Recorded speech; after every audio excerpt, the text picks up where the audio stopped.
विद्यार्थी शाला में आप लोगों का स्वागत है। हम आधुनिक भारत का इतिहास पढ़ने जा रहे हैं, यानी हिस्ट्री ऑफ मॉडर्न इंडिया। ये पार्ट 1 है। आधुनिक भारत के इतिहास की शुरुआत यूरोपियंस के भारत में आगमन से होती है। भारत अपनी समृद्धि, कला और ज्ञान के लिए शुरुआत से ही प्रसिद्ध है और भारत में विदेशियों का आगमन प्राचीन काल से ही चला आ रहा था। भारत में व्यापार के आदान प्रदान के प्रमाण हमें हड़प्पा काल से ही मिलते हैं। यूरोप में भारत के मसाले और सूती रेशमी वस्त्र की काफ़ी अधिक मांग थी, लेकिन 1453 ईस्वी में उस्मानी तुर्कों ने कस्तूनतुनिया पर अधिकार कर लिया। आप इस जगह को मानचित्र में देख सकते हैं। इस वजह से यूरोप के जो पूर्वी देश थे, जैसे भारत, चीन और पूर्वी अफ्रीका, इनके साथ व्यापार के ज़मीनी और समुद्री मार्गों पर मुस्लिमों का एकाधिकार हो गया। अब पूर्व से आने वाला रेशम, मसाले और आभूषणों पर अरब और अन्य मुस्लिम व्यापारियों का कब्जा हो गया था। वो मनमाने दामों पर इन चीज़ों को यूरोप में बेचने लगे और इसी वजह से पूर्व में सीधे व्यापार करने के लिए समुद्री मार्ग की खोज होने लगी। इन नई खोजों के पीछे का एक कारण यूरोप में आया पुनर्जागरण भी था, जिसने कला, विज्ञान, साहित्य और लगभग हर क्षेत्र में अपना प्रभाव डाला। इस समय लोगों के मन में नई नई जिज्ञासाएं जागने लगी थी, नई खोजें होने लगी थी, समुद्री मार्गों द्वारा दूसरे देशों की खोज होने लगी और इसी क्रम में कोलंबस ने सन 1492 में अमेरिका की खोज की। कोलंबस निकला तो भारत की खोज पर था, परंतु रास्ता भटकने के कारण वो अमेरिका जा पहुंचा। उसके बाद सन 1498 में वास्को डी गामा भारत के कालीकट में आया। इसी दौर में समुद्र के रास्ते से दुनिया का चक्कर लगाने वाला पहला आदमी मैगलन बना था। भारत आने के समुद्री रास्ते की खोज होने के बाद यहाँ पर यूरोप की कंपनियों का व्यापार के लिए आना शुरू हुआ, जिनके नाम और स्थापना वर्ष हैं। पहली कंपनी पुर्तगीज कंपनी है, जिसकी स्थापना का वर्ष 1498 ईस्वी है। उसके बाद डच ईस्ट इंडिया कंपनी आती है, जिसकी स्थापना 1602 ईस्वी में हुई। फिर आती है ब्रिटिश ईस्ट इंडिया कंपनी, जिसकी स्थापना 1600 ईस्वी में हुई, और उसके बाद डेन ईस्ट इंडिया कंपनी, जिसकी स्थापना 1616 ईस्वी में हुई। सबसे बाद में आती है फ्रांसीसी कंपनी और इसकी स्थापना 1664 ईस्वी में हुई। भारत में आने के इनके क्रम को हम आगे विस्तार से जानते हैं। सबसे पहले हम पुर्तगालियों के भारत में आगमन की बात करते हैं।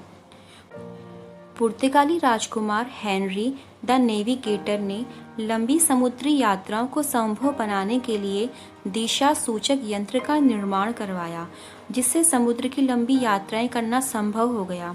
और सन 1488 में बार्थोलोम्यू दियाज नामक एक पुर्तगाली अफ्रीका के दक्षिण सिरे तक पहुंच गया और इस जगह को केप ऑफ गुड होप कहा गया। इसके 10 वर्षों बाद सन 1498 को पुर्तगाल के लिस्बन शहर से वास्को डी गामा समुद्र की यात्रा पर उसी रास्ते से निकला और केप ऑफ गुड होप तक पहुंच गया। आप मानचित्र पर इस जगह को देख सकते हैं। ये अफ्रीका के सुदूर दक्षिण के कोने पर स्थित है। यहाँ से अब्दुल मनीक नामक एक गुजराती की सहायता से वास्को डी गामा भारत के तट कालीकट बंदरगाह पर पहुंच गया। कालीकट के राजा जमोरिन ने उसका स्वागत किया और वास्को डी गामा ने व्यापार के लिए हामी भरवा ली। हालांकि यहाँ के व्यापार पर पहले से ही अरबों का एकाधिकार था, उन्होंने इसका विरोध किया। यहाँ पर लगभग 3 महीने रहने के बाद वास्को डी गामा यहाँ से कुछ सामान खरीदकर अपने देश ले गया और वहाँ पर उसने इस सामान को, खासकर काली मिर्च को, 60 गुना मुनाफे पर बेचा और इस प्रकार भारत में पुर्तगालियों का निरंतर आना शुरू हुआ। सन 1500 में पेड्रो अल्वारेस कैब्रल दूसरा नागरिक था जो कालीकट आया। उसके बाद सन 1502 में वास्को डी गामा दूसरी बार भारत आया और 1524 में तीसरी बार भारत आया और कोचीन में मलेरिया से उसकी मृत्यु हो गई। सन 1503 में कोचीन में पुर्तगालियों ने अपने पहले दुर्ग की स्थापना की। सन 1505 में पुर्तगालियों के भारतीय क्षेत्र का पहला वायसराय था फ्रांसिस्को दी अल्मेडा। उसकी नीतियों को ब्लू वाटर पॉलिसी कहा जाता था, क्योंकि उसका मुख्य उद्देश्य हिंद महासागर में नियंत्रण करना था। सन 1508 में चोल का युद्ध हुआ, जिसमें संयुक्त मुस्लिम नौसैनिक तुर्की, मिस्र और गुजरात की संयुक्त सेना के साथ अल्मेड़ा का युद्ध हुआ और पुर्तगालियों की हार हुई। 1509 में अल्मेड़ा ने इसे संयुक्त सेना को युद्ध में हराया। पुर्तगालियों ने कॉर्ट्स आर्मेडा काफिला पद्धति के द्वारा भारतीय तथा अरबी जहाज़ों को परमिट के बिना अरब सागर में प्रवेश करना वर्जित कर दिया। जिनको यह परमिट प्राप्त होता था उनको काली मिर्च और गोला बारूद ले जाने की अनुमति नहीं थी, और जो बिना परमिट के जाते थे उनके जहाज को या तो लूट लिया जाता था या फिर डुबो दिया जाता था। सन 1509 में अल्फांसो डी अल्बुकर्क पुर्तगालियों का दूसरा वायसराय नियुक्त हुआ। इसे ही भारत में पुर्तगाली साम्राज्य का वास्तविक संस्थापक माना जाता है। कुछ स्थानों में उसने पुर्तगाली बस्तियां बसाई तथा भारतीय और पुर्तगालियों में विवाह संबंध को प्रोत्साहित किया। सन 1510 में इसने बीजापुर के सुल्तान यूसुफ आदिल शाह से गोवा छीनकर उस पर अपना अधिकार कर लिया। सन 1511 में पुर्तगालियों ने मलक्का द्वीप शहर पर विजय प्राप्त की और सन 1515 ईस्वी में पुर्तगालियों ने फारस की खाड़ी के मुहाने पर स्थित हरमुज पर विजय प्राप्त की। भारत में आए पुर्तगाली वायसराय नीनो डी कुन्हा ने 1530 ईस्वी में कोचीन की जगह गोवा को राजधानी बनाया, जो कि 1961 तक इनके नियंत्रण में रहा। डी कुन्हा ने सैंथोम, हुगली और दीव में पुर्तगीज बस्तियों की स्थापना की। पुर्तगालियों ने दीव, दमन, सालसीट, बेसिन, चौल, बम्बई, मद्रास के निकट सैंथोम और बंगाल में हुगली पर अधिकार जमाया। लंका के बहुत बड़े भाग पर भी इन्होंने अपनी सत्ता स्थापित की। 1534 में बंगाल के शासक महमूद शाह ने सतगांव और चटगांव में व्यापारिक फैक्ट्रियों की खोलने की इजाज़त दे दी। इस प्रकार भारत के कई क्षेत्रों में पुर्तगाली फैल गए। सन 1632 में शाहजहां के राज्यकाल में उन्होंने हुगली को खो दिया। सन 1786 में औरंगजेब ने चटगांव से समुद्री लुटेरों का सफाया कर दिया। सन 1739 में मराठों ने सालसीट और बेसिन पर अधिकार कर लिया।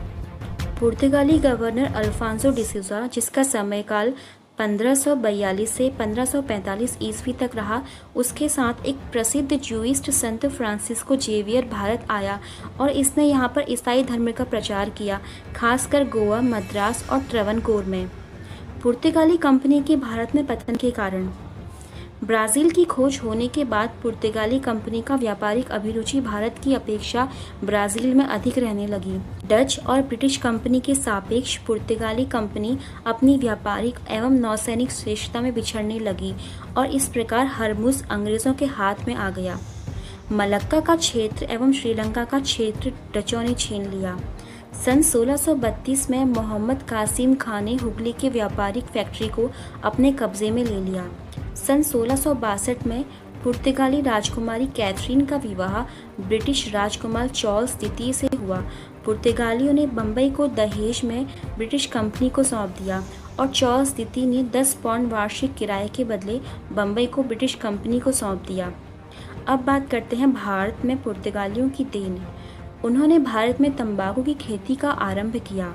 उन्होंने भारत के पश्चिम और पूर्वी तट पर कैथोलिक धर्म का प्रसार किया। सन 1556 ईस्वी में गोवा में भारत की पहली प्रिंटिंग प्रेस की स्थापना की गई।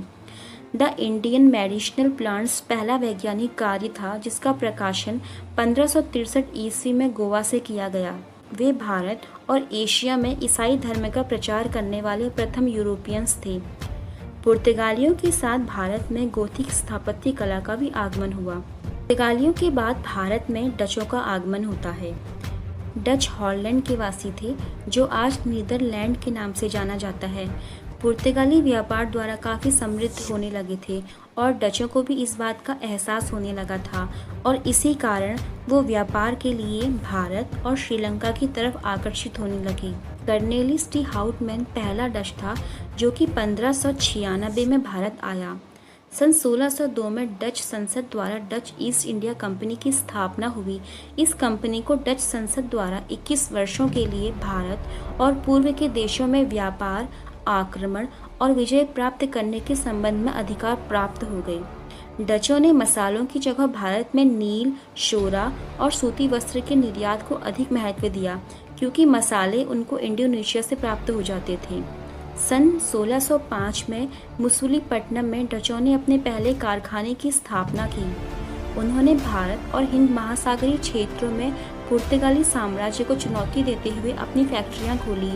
उन्होंने 1610 में पुलिकट, 1616 में सूरत, उसके बाद चिंसूरा, कासिम बाजार, पटना, बालासोर, नागापट्टनम, कोचीन आदि स्थानों में अपनी फैक्ट्रियों की स्थापना की। बंगाल में प्रथम डच फैक्ट्री पीपली में स्थापित की गई। डचों ने पुलिकट में अपने स्वर्ण निर्मित पैगोडा सिक्कों का प्रचलन करवाया। डचों ने पुर्तगालियों को समुद्री व्यापार से एक तरह से निष्कासित कर दिया था। 1632 में हुगली से पुर्तगालियों को हटाया, 1658 में श्रीलंका से हटाया और 1659 में तंजौर तट से पुर्तगालियों को हटा दिया। 17वीं शताब्दी के आते ही मध्य भारत व हिंद महासागर में प्रभुत्व स्थापित करने के लिए डच व अंग्रेजों के बीच संघर्ष का दौर शुरू हो गया, क्योंकि इस समय तक अंग्रेज भी भारत आ चुके थे। इन दोनों के बीच यूरोप में 3 आंग्लो डच युद्ध हुए, जिनमें ब्रिटिश को ही जीत मिली। इससे डचों को काफ़ी नुकसान पहुंचा। डचों का भारत में अंतिम रूप से पतन सन 1759 ईस्वी में अंग्रेज़ों एवं डचों के मध्य हुए बेदरा के युद्ध से हुआ। इस युद्ध में अंग्रेजी सेना का नेतृत्व रॉबर्ट क्लाइव ने किया था। डचों के पतन के कारणों में अंग्रेज़ों की तुलना में नौसैनिक शक्ति का क्षीण होना था, मसालों के दीपों पर उनका अधिक ध्यान देना, बिगड़ती हुई आर्थिक स्थिति, अत्यधिक केंद्रीकरण की नीति आदि उनकी पतन के कारण माने जाते हैं। इसकी अगली वीडियो में हम बाकी यूरोपियंस कंपनी के बारे में विस्तार से पढ़ेंगे।